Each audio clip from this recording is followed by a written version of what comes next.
하나님 말씀 보겠습니다. 요한복음 11장 17절로 44절 말씀인데요. 조금 시간이 걸릴 것 같아서 줄여서 성경을 본도가 있습니다. 38절로 44절 말씀까지 보겠습니다. 신약성경 166페이지가 되겠습니다. 요한복음 11장 38절로 44절 말씀까지 읽겠습니다. 이에 예수께서 다시 속으로 통분히 여기시며 무덤에 가시니 무덤이 이 굴이라 돌로 막혔거늘 예수께서 가라사대 돌을 옮겨 놓으라 하시니 그 죽은 자의 누이 마르다가 가로되 주여 죽은 지가 나흘이 되었으니 벌써 냄새가 나나이다. 예수께서 가라사대 내 말이 네가 믿으면 하나님의 영광을 보리라 하지 아니하였느냐 하신대 돌을 옮겨 놓으니 예수께서 눈을 들어 우르르 보시고 가라사대 아버지여 내 말을 들으신 것을 감사하나이다. 항상 내 말을 들으시는 줄을 내가 알았나이다. 그러나 이 말씀하옵는 것은 둘러선 무리를 위함이니 곧 아버지께서 나를 보내신 것을 저희로 믿게 하려 함이니이다. 이 말씀을 하시고 큰 소리로 나사로야 나오라 부르시니 죽은 자가 수족을 배로 동인 채로 나오는데 그 얼굴은 수군에 쌓였더라. 예수께서 가라사대 풀어놓아 다니게 하라 하시니라. 아멘. 봉독한 말씀을 통해서 이 시간에는 하나님의 영광을 볼 자라는 말씀으로 잠시 은혜를 받기를 원합니다. 오늘 본문의 말씀은 죽은 나사로가 살아났다라고 하는 기사의 내용입니다. 나사로가 무슨 병에 걸렸는지 자세히는 알 수 없지만은 아무튼 이 병은 들자마자 나사로가 갑자기 죽었다라고 하는 사실입니다. 나사로가 죽었다는 소식을 들은 예수님은 즉시로 오지 아니하시고 바로 이틀 후에 베다니로 오셨던 것으로 나타나고 있습니다. 우리가 이 상황을 만났다고 한다면 바로 어떤 생각을 할 수 있을까요? 대다수의 사람들은 아마 그렇게 이야기할 겁니다. 이미 나사로가 죽었는데 예수님 와봐야 무슨 소용이 있어? 예수님 왜 이렇게 늦게 오셨습니까? 예수님 왜 이제 와서 이렇게 늦게 오셔서 이 자리에 오십니까? 라고 이렇게 말을 했을 수도 있는 사실입니다. 그러나 그 와중에 예수님의 하시는 오늘 본문의 말씀은 말하기를 그를 어디에 두었느냐라고 물으십니다. 그러면서 말씀하기를 너희들이 내 말을 믿으면 하나님의 영광을 보리라고 말씀을 하고 계십니다. 여기 하나님의 영광을 본다는 것은 죽었던 나사로가 살아난다 이란 말씀이고 또 하나님의 영광을 본다는 것은 하나님 편에서나 인간 편에서 이와 같이 무한한 축복이 아닐 수가 없습니다. 하나님은 무엇을 하든지 간에 아무 것이나 사용하지 아니하십니다. 하나님은 이처럼 아무나 사용하지 아니하시고 아무 것이나 이와 같이 받으시지도 아니하신다는 말입니다. 기적은 기적 자체에 바로 의미가 있는 것이 아니라 어떻게 해서 그 기적이 일어났으며 왜 그러한 기적을 나타냈는가 하는 것이 가장 중요하다고 생각합니다. 하나님의 영광은 단순한 기적 자체 때문에 드러나는 것은 아니라고 생각합니다. 기적을 나타낼 수밖에 없었던 그 요인을 통해서 하나님의 영광이 드러나게 되어집니다. 하나님은 어떤 사람을 통해서 영광을 받으십니까? 우리가 하나님의 영광을 볼 수 있는 자가 되려면 어떤 모습으로 갖추어져야 하느냐 이겁니다. 그래서 오늘 본문 말씀에 너희가 하나님의 영광을 보리라고 예수님이 말씀을 했으니 우리가 과연 하나님의 영광을 볼 자가 되려면 오늘 본문을 통해서 보면 어떤 사람이 되어야 할까 하는 것입니다.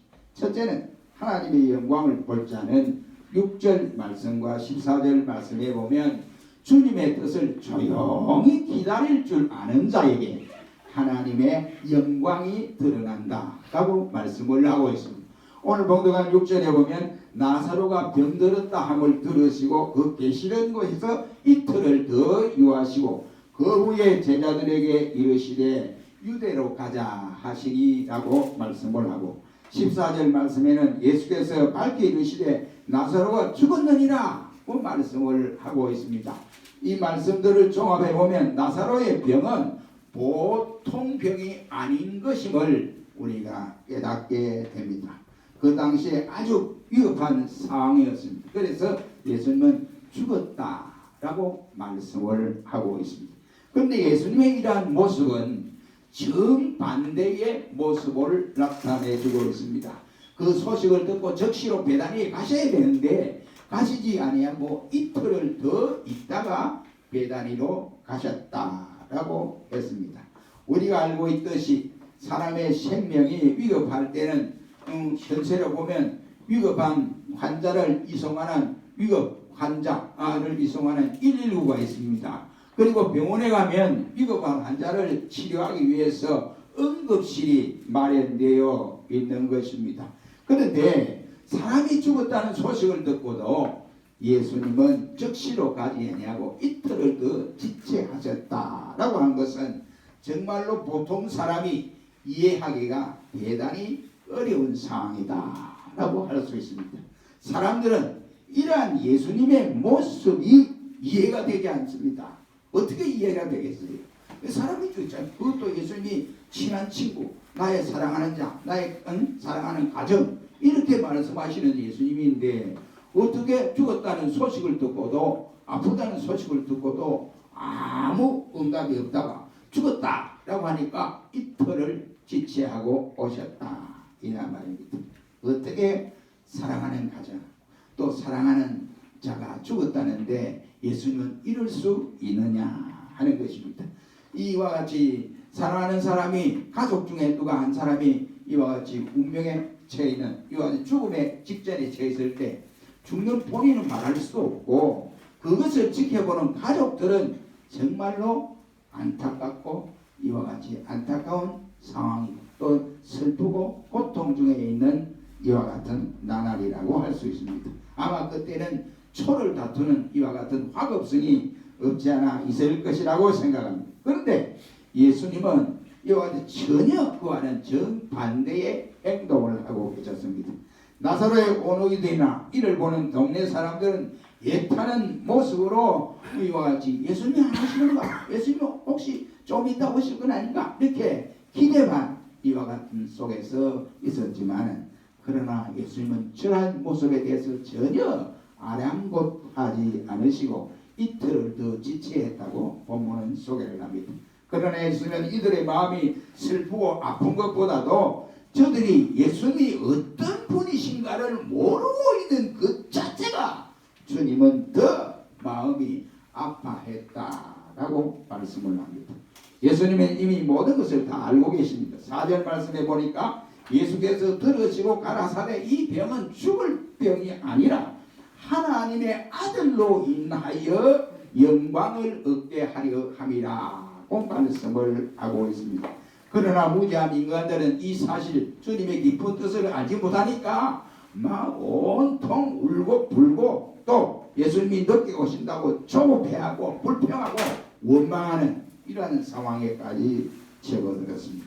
이틀 동안은 나사로의 가족들에게는 견딜 수 없는 고통이고 절망의 순간이었지만 그 기간은 한편으로는 주님의 뜻을 이루기 위한 하나님의 뜻이 이루어지고 있는 기간이다라고 할 수 있습니다. 더 큰 영광을 하나님이 나타내기 위해서 더 큰 영광이 드러나기 위해서 주님은 이틀을 더 지체하셨다라고 할 수가 있습니다. 더 큰 기적을 나타내기 위한 하나님의 깊은 뜻을 우리가 이해하지 못하고 당시에 그 사람들이 이해하지를 못하고 있었다 이런 것입니다. 이는 곧 예수님의 지체하심을 정령 수용할 줄 아는 자 또한 주님의 지체하신 깊은 뜻을 알고 그 고통 속에서도 묵묵히 기다릴 줄 아는 사람에게 하나님의 영광이 드러난다는 사실입니다. 믿으시기를 축원합니다. 두 번째로 여기에 하나님의 영광을 볼 자가 누구냐? 주님께서 사랑하는 자에게 하나님의 영광을 볼 수 있다라고 3절과 36절에 말씀을 합니다. 3절에는 사랑하는 자가 병들었다 했고 36절 말씀에는 유대인들이 말하되 그를 어떻게 사랑하였는가 하며 라고 말을 했습니다. 예수님께서 나사로를 얼마나 사랑했으면 사랑하는 자가 병들었다라고 말씀까지 하셨겠습니까? 나사로는 예수님이 지극히 사랑하는 사람이요 그 가정에도 주님이 지극히 사랑하는 가정이었습니다. 그런데 왜 사랑하는 사람, 왜 사랑하는 가정이 왜 이렇게 고통을 당하도록 내버려 두셨는가 하는 것입니다. 예수님이 사랑하는 자, 예수님이 사랑하는 가정이라면 복을 주시고 더 은혜스러운 일들이 일어나야 되고 더 좋은 일들만 계속해서 성성장구가 되어야 되는데 왜 사랑하는 가정에 이러한 고통을 예수님이 허락해 주셨느냐 하는 것입니다.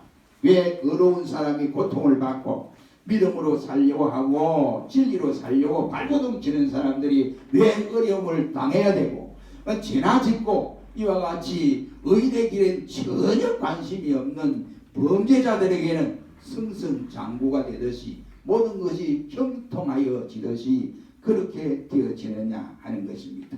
그것은 하나님이 그들을 사랑하지 아니해서 그랬느냐? 그렇지 않다라고 보여집니다. 우리 욥기서에 보면 하나님이 욥을 사랑하지 않아서 미워해서 욥을 그렇게 질타를 했습니까? 그렇지 않았습니다. 하나님이 욥을 너무너무 사랑하셨습니다. 그뿐이겠습니까? 우리 히브리서에도 보면 사랑하는 자에게는 하나님이 매로 징계하신다라고 말씀을 하고 있습니다. 이처럼 사랑하기 때문에 예수님이 이와 같이 이런 모습을 드러내준다라는 말입니다. 기적은 아무나 일어나는 것이 아니라고 생각합니다. 우리 성경에 보면 기적이 일어난 사건들이 대단히 많이 나옵니다.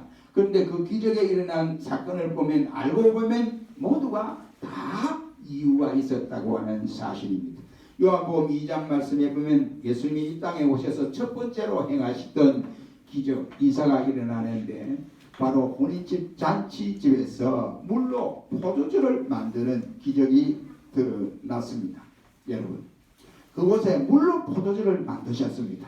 그런데 모든 잔치집에 물이 포도주로 변하는 역사는 아니다 이 말이죠. 우리가 잘 아는 마태복음 8장에 보면 어떤 문둥병자가 주님께 찾아와서 고침을 받았습니다. 모든 문둥병자들이 다 고침을 받는 것은 아니다 이 말이죠. 그 외에 누가복음 5장 말씀에 보면 베드로가 예수님 명령 따라 갈릴리 바다에서 깊은 데로 그물을 내렸는데 고기를 엄청나게 잡았습니다. 만선이 되도록 잡았습니다. 모든 어부가 고기를 잡으러 가는데 다 이처럼 베드로처럼 이러한 기적의 역사는 일어나지 아니한다라는 말이 되겠습니다. 하나님을 사랑하는 가정, 하나님이 기여기는 사람에게 기적의 역사는 일어난다고 본문은 우리에게 소개를 하고 있습니다. 기적은 아무데나 일어나는 것이 아닙니다. 하나님은 아무나 기적의 모델로 선정하지도 아니하십니다. 주님께서 지극히 사랑하는 사람에게 기적의 역사가 일어난다. 이런 말. 3절 말씀에 보니까 죽은 나사로는 주님이 사랑하는 자다라고 말씀을 해 주었고 주님을 위해 모든 것을 희생하는 가정이었음을 볼 수가 있습니다. 사랑하는 성도 여러분, 하나님의 영광을 볼 자가 되기를 원하십니까? 주님을 위해서 모든 것을 희생하는 가정, 바로 주님이 사랑하는 사람이 되시기를 주의 이름으로 축원합니다. 세 번째로 믿음의 현실성을 가진 사람이 하나님의 영광을 볼 수가 있습니다. 이 40절 말씀입니다. 내 말이 내게 믿으면 하나님의 영광을 보리라 했습니다.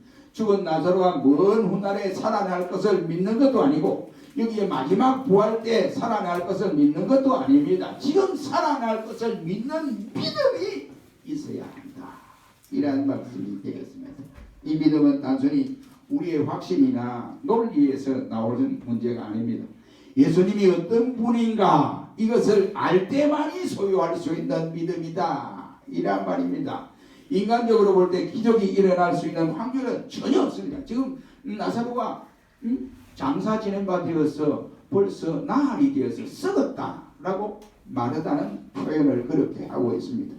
나사로가 죽어서 나흘이 돼서 이 썩은 냄새가 나는데 예수님이 온다고 해서 뭐 특별한 것이 있느냐? 이러한 말씀이 되겠습니다. 이게 믿음이냐 이 말이에요. 이 믿음이 아니에요. 그러니까 믿음은 바로 하나님의 영광을 볼 수 있는 사람은 믿음의 현실성을 가지고 있는 사람입니다. 믿음의 현실성이 뭐냐 이 말입니다. 무슨 믿음을 가져야 이러한 믿음이 되느냐? 예수 그리스도가 나의 부활이요 생명이요 바로 마지막 시대에 주님이 오셔서 심판하실 심판주라 이겁니다. 이 예수님을 믿어야 된다. 이런 거예요. 우리가 입으로는 뭐 예수님이 부활이고 내가 부활이고 또 예수님이 나를 사랑하고 예수님이 생명을 주시고 모든 생명의 주님이고 재림의 주님이고 이렇게 말을 하면서 실제적으로 어려운 상황에 마리아와 마르다처럼 어려운 상황에 부딪혔을 때 그분이 바로 그분이다. 내 오라버니가 죽어서 썩어서 냄새나지만은 생명을 일으켜 주시는 분은 예수님이다. 그러니 이 세상 천지를 만드시고 없는 것도 있게 만드신 그분이 바로 주님이다. 그걸 알았더라면 저들이 오라버지가 죽었습니다. 이제 죽은 뒤에 나흘이 돼서 냄새 썩어서 냄새납니다. 마지막 때는 우리 오라버니가 살아날 것을 우리도 믿습니다. 이런 말은 하지 않았을 것이라고 생각을 합니다. 가장 중요한 것은 예수님이 어떤 분이신가 이것을 확신하는 믿음이 있어야 한다 이 말입니다. 41절 말씀을 보십시오.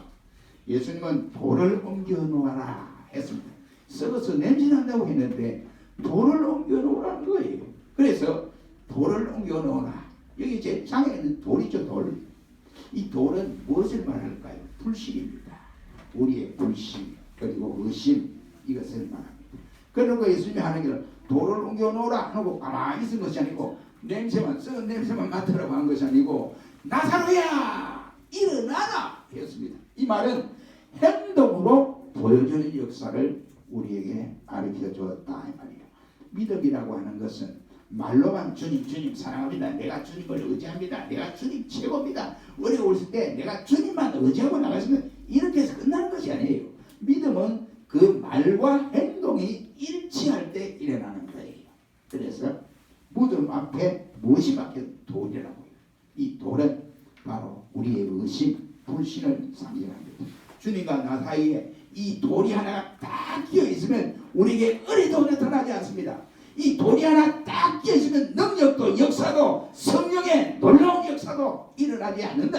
그 돌을 찍어버려야 돼요. 그래야 주님 사이에 우리가 돌이 안 끼어야 은혜의 역사가 풍성하게 나타납니다. 돌을 제거해야 된다. 42절에 말하기를 이 사건의 의도와 목적과 결론을 42절에서 말씀하고 있습니다. 이는 저희로 믿게 하려 함이라 했습니다. 예수님이 바로 나사로가 병들었다 소식 듣고 또 죽었다 소식 듣고 이틀을 더 지체하고 오신 이유가 바로 42절에서 밝혀주고 있는 내용입니다. 무엇을 믿게 한다는 말입니까? 예수님은 하나님의 아들이시고 부활이고 생명이신 것을 저들로 알게 하려 한다 이 말이에요. 믿음의 현실성을 가지는 사람이 되어야 된다 이런 말이에요. 예수님을 안다고 하면서 추상적으로 알았다든지 현실적으로는 믿지 않았던 그런 것은 진정한 믿음이 아닙니다. 또 우리가 믿음을 가졌다 하면서 때로는 호황된 믿음을 가지는 경우도 있어요. 또 그리고 또한 어떤 믿음이 아니냐 신비적인 믿음을 가지는 이러한 경우도 없지 않아 있습니다.